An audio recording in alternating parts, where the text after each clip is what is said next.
نحمدہ ونصلی ونسلم علی رسولہ الکریم اما بعد۔ آج کا عنوان ہے روزے کے بعد آداب۔ بزرگان محترم، رمضان کا مقدس مہینہ چل رہا ہے اور اس مہینے کو روزوں کا مہینہ، تلاوت قرآن کا مہینہ، قیام کا مہینہ، توبہ اور استغفار کا مہینہ، صدقہ اور خیرات کا مہینہ، جہنم سے آزادی اور خلاصی کا مہینہ کہا گیا، اور کہیں اس مہینے کو غمخواری کا مہینہ کہا گیا تو کہیں اس مہینے کو صبر کا مہینہ قرار دیا گیا۔ رسول اکرم صلی اللہ علیہ وسلم کی روایات سے معلوم ہوتا ہے کہ آپ صلی اللہ علیہ وسلم نے ارشاد فرمایا کہ جب رمضان کا مہینہ شروع ہوتا ہے تو جنت کے دروازوں کو کھول دیا جاتا ہے، جہنم کے دروازوں کو بند کر دیا جاتا ہے،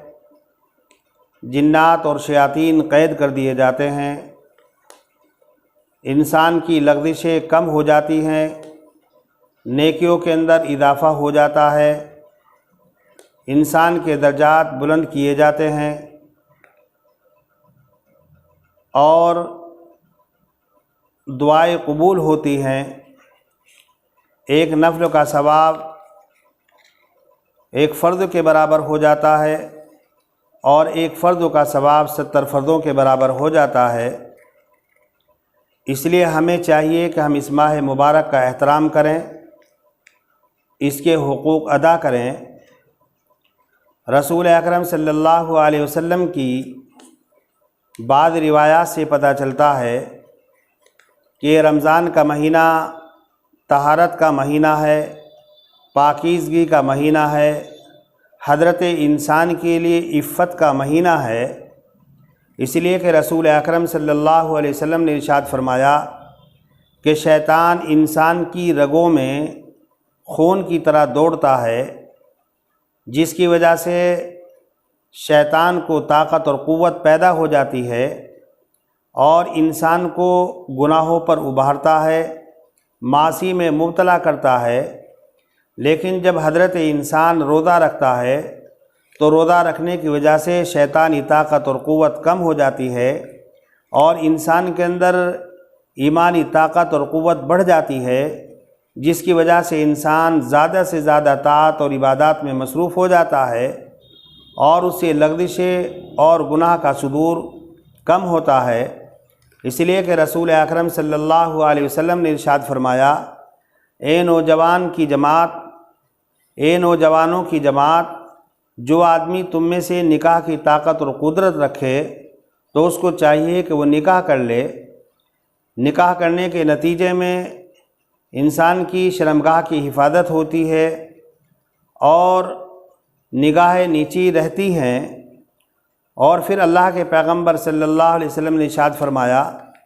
کہ جو آدمی نکاح کی طاقت نہ رکھے تو اس کو چاہیے کہ وہ روزہ رکھے، اس لیے کہ روزہ نفسانی خواہشات کو کم کر دیتا ہے، توڑ دیتا ہے۔ بزرگان محترم، رسول اکرم صلی اللہ علیہ وسلم نے ارشاد فرمایا کہ بنی آدم کا ہر عمل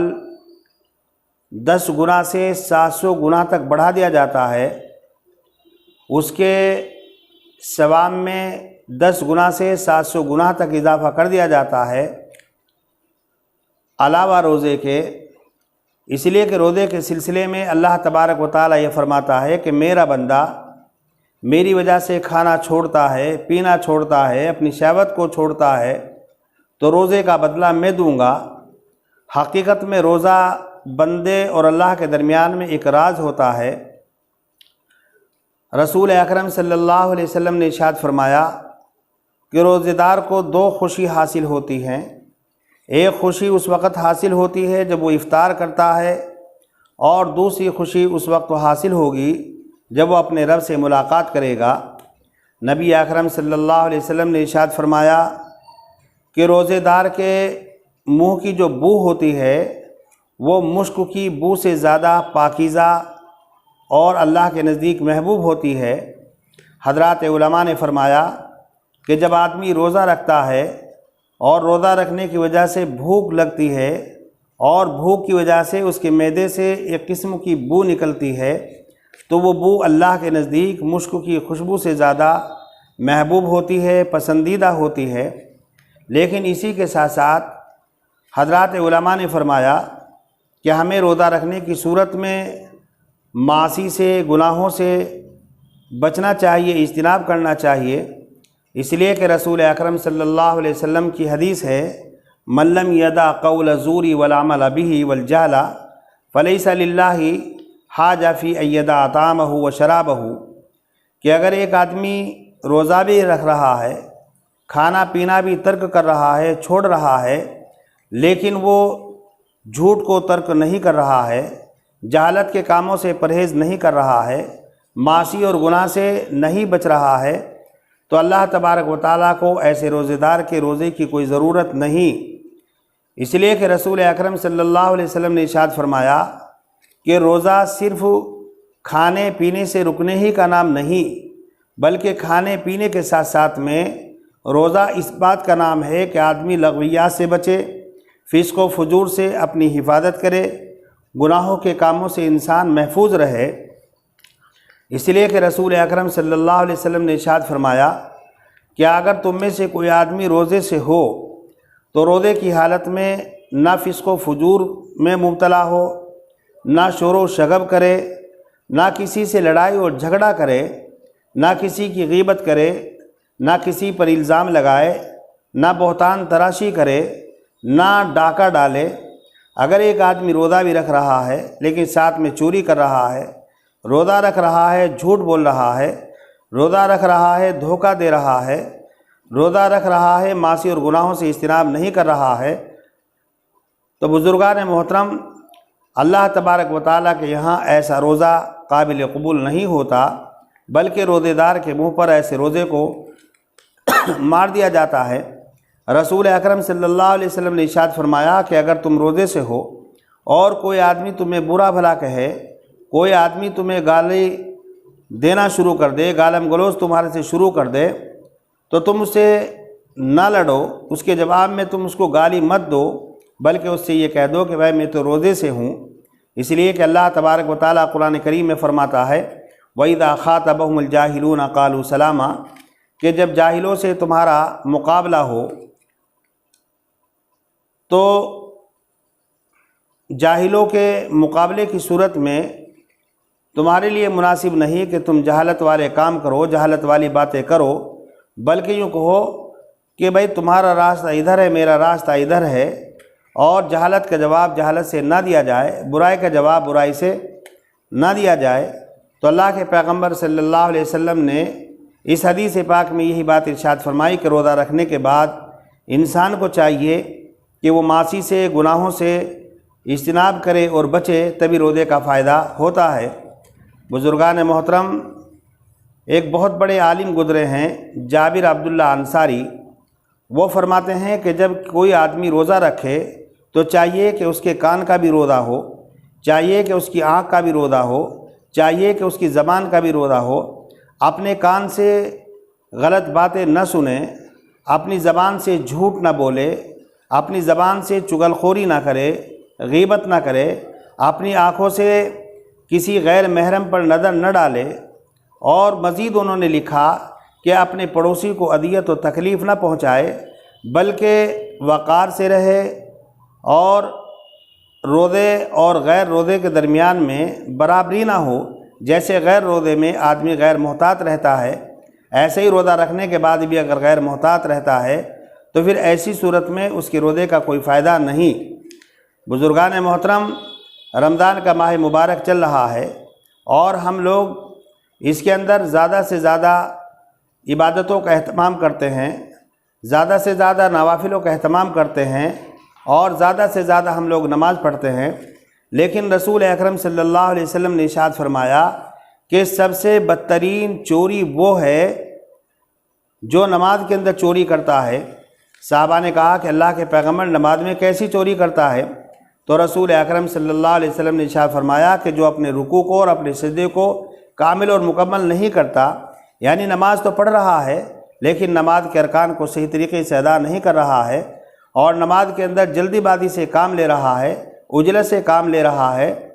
تو گویا کہ ایسی نماز حقیقت میں نماز نہیں ہوتی، بلکہ رسول اکرم صلی اللہ علیہ وسلم نے ارشاد فرمایا کہ بہت سے لوگوں کو دیکھا گیا کہ وہ بیٹھے رہتے ہیں، اور جب نماز کا آخری وقت ہوتا ہے، جب نماز کا وقت تنگ ہو جاتا ہے تو وہ کھڑے ہوتے ہیں اور جلد بازی سے وضو کر کے جلدی جلدی نماز ادا کرتے ہیں، جیسے مرغا دانے کو چگنے کے لیے بار بار جلدی جلدی زمین پر ٹھونگ مارتا ہے، ایسے ہی ایک آدمی جلدی جلدی اٹھتا ہے اور جلدی سے وضو کر کے جلدی جلدی نماز پڑھتا ہے، تو اللہ تبارک و تعالیٰ کے یہاں ایسی نماز قابل قبول نہیں ہوتی۔ بزرگان محترم، اللہ تبارک و تعالیٰ کے غضب کا اور سزا کا جو سبب ہے اس میں ایک ہے کھیل کود کے آلات کے اندر مصروف ہونا اور گانا سننا اور گانے کے اندر مبتلا ہونا۔ بہت سے لوگوں کو دیکھا گیا کہ ٹائم پاس کرنے کے لیے گانے سنتے ہیں، کھیل کود کے آلات میں مصروف رہتے ہیں، حالانکہ رسول اکرم صلی اللہ علیہ وسلم نے ارشاد فرمایا کہ گانا قلب کے اندر اسی طرح سے نفاق پیدا کرتا ہے جس طریقے سے پانی کھیتی کے پیدا ہونے کا ذریعہ ہوتا ہے، جس طریقے سے پانی کے ذریعے سے کھیتی کے اندر سرسبز و شادابی پیدا ہوتی ہے، بڑھوتری پیدا ہوتی ہے، اسی طریقے سے اگر کوئی آدمی گانے سننے میں اپنا وقت لگا رہا ہے، گانے سننے میں اپنے وقت کو صرف کر رہا ہے، تو اس کے ذریعے سے نفاق پیدا ہوگا، ظاہر کچھ ہوگا باطن کچھ ہوگا۔ اور آپ کو معلوم ہے کہ منافقوں کا مقام کہاں ہوتا ہے، اللہ تبارک و تعالیٰ نے منافقوں کے مقام کو کہاں پر ذکر کیا ہے؟ رسول اکرم صلی اللہ علیہ وسلم نے ارشاد فرمایا کہ ایک زمانہ آئے گا کہ میری امت کے اندر خسف بھی ہوگا، مسخ بھی ہوگا، یعنی میری امت کے لوگ زمین کے اندر دھسائے بھی جائیں گے، اور میری امت کے لوگوں کی شکلیں اور صورتیں بھی بدلی جائے گی، اور ان کے اوپر پتھروں کی بارش بھی ہوگی۔ صحابہ نے کہا کہ کیا وہ مسلمان ہوں گے؟ تو رسول اکرم صلی اللہ علیہ وسلم نے ارشاد فرمایا کہ ہاں وہ مسلمان ہوں گے، وہ اس بات کی گواہی دیں گے کہ اللہ کے علاوہ کوئی معبود نہیں اور محمد اللہ کے رسول ہیں اور اس کے بندے ہیں۔ تو صحابہ نے کہا کہ اللہ کے پیغمبر یہ پھر کیوں کر ہوگا؟ تو رسول اکرم صلی اللہ علیہ وسلم نے ارشاد فرمایا یہ اس وقت ہوگا کہ جب لوگ زنا کو حلال سمجھیں گے، ریشمی لباس پہننے کو حلال سمجھیں گے، اور شراب کے پینے کو حلال سمجھیں گے، اور کھیل کود کے آلات کو حلال سمجھیں گے۔ بزرگان محترم، آج کی صورتحال یہی ہے کہ ہم لوگ زنا کے اندر بھی مبتلا ہیں، شراب بھی کھلم کھلا پی رہے ہیں، اور گانوں کے اندر اور گانے کے جو آلات ہیں ان کے اندر بھی مصروف ہیں۔ قرآن کریم کے اندر ذکر کیا گیا وَمِنَ النَّاسِ مَن يَشْتَرِي لَهْوَ الْحَدِيثِ لِيُضِلَّ بِهِ عَن سَبِيلِ اللَّهِ۔ بعض لوگ وہ ہیں کہ جو کھیل کود کے آلات کو خریدتے ہیں، اور حضرات علماء نے فرمایا کھیل کود کے آلات سے مراد ہر وہ چیز ہے جو انسان کو اللہ کے ذکر سے روک دے۔ لہذا اگر کوئی آدمی روزہ رکھنے کے بعد ایسی چیز کے اندر مصروف رہتا ہے جو انسان کو اللہ کے ذکر سے روک رہی ہے، نماز سے روک رہی ہے، اللہ کی اطاعت اور عبادات سے روک رہی ہے، تو حقیقت میں ایسا آدمی اللہ کے غضب کا اور اللہ کی سزا کا مستحق ہے۔ ہمیں چاہیے کہ روزہ رکھنے کے بعد اپنے وقت کو اور اپنے ٹائم کو پاس نہ کریں، بلکہ زیادہ سے زیادہ قرآن کی تلاوت کریں، زیادہ سے زیادہ نمازوں کا اہتمام کریں، صدقہ خیرات کریں، اور اپنے پڑوسیوں کا اور غریبوں کا خیال رکھیں۔ بزرگان محترم، اسی کے تعلق سے ایک دو مسئلے آپ حضرات کے سامنے بیان کیے جاتے ہیں۔ بہت سے لوگ معلوم کرتے ہیں کہ الٹی سے روزہ ٹوٹ جاتا ہے یا نہیں۔ بزرگان محترم، الٹی کی بہت ساری صورتیں ہیں، قے کی بہت ساری صورتیں ہیں، لیکن صرف دو صورتوں میں روزہ ٹوٹتا ہے، بقیہ صورتوں میں روزہ نہیں ٹوٹتا۔ نمبر ایک، اگر کوئی آدمی جان بوجھ کر کے قے کر رہا ہے اور وہ قے منہ بھر کر کے ہوئی تو اس صورت میں روزہ ٹوٹ جائے گا۔ دوسری صورت یہ ہے کہ قے آ رہی ہے اور ہم جان بوجھ کر اس کو اندر لے گئے، ہم نے جان بوجھ کر نگل لی، اس صورت میں روزہ ٹوٹ جائے گا۔ اور اگر قے خود بخود آ رہی ہے، قے زیادہ ہو یا کم ہو، تو اس سے روزہ نہیں ٹوٹتا۔ اسی طریقے سے بعض حضرات پوچھتے ہیں کہ انجیکشن لگوانے سے، گلوکوز لگوانے سے روزہ ٹوٹتا ہے یا نہیں؟ تو حضرات علماء نے فرمایا کہ انجیکشن لگوانے سے روزے کی حالت میں روزہ نہیں ٹوٹتا، خواہ وہ انجیکشن نس کے اندر لگوایا جائے، خواہ وہ انجیکشن جو ہے گوشتوں کے اندر لگوایا جائے۔ اسی طریقے سے اگر کوئی ایسی شدید بیماری آ جائے جس کی وجہ سے گلوکوز چڑھوانے کی ضرورت پیش آ جائے تو اس سے بھی روزہ نہیں ٹوٹتا۔ اسی طریقے سے اگر خون ٹیسٹ کرانا ہے، یا اسی طریقے سے ہمیں ایکس رے کرانا ہے، یا اسی طریقے سے کوئی اور ٹیسٹ کرانا ہے تو ان سے بھی روزہ نہیں ٹوٹتا۔ شوگر کے تعلق سے ایک بات آپ حضرات سماعت کر لیں کہ اگر کسی آدمی کی شوگر گھٹتی اور بڑھتی ہے اور روزہ رکھنے کی وجہ سے اس کو اپنی جان کا خطرہ ہے، تو حضرات علماء نے فرمایا کہ ایسے مریض کے لیے، جو شوگر کے ایسے مریض ہوں کہ جن کی شوگر بہت زیادہ بڑھ رہی ہو اور بہت زیادہ گھٹ رہی ہو روزے کی وجہ سے، تو ان کے لیے اس بات کی اجازت ہے کہ وہ روزہ نہ رکھیں بلکہ روزے کا فدیہ ادا کرتے رہیں، اور جب اس کے بعد شوگر کنٹرول ہو جائے اور روزہ رکھنے کی اس کے اندر طاقت اور قوت پیدا ہو جائے اور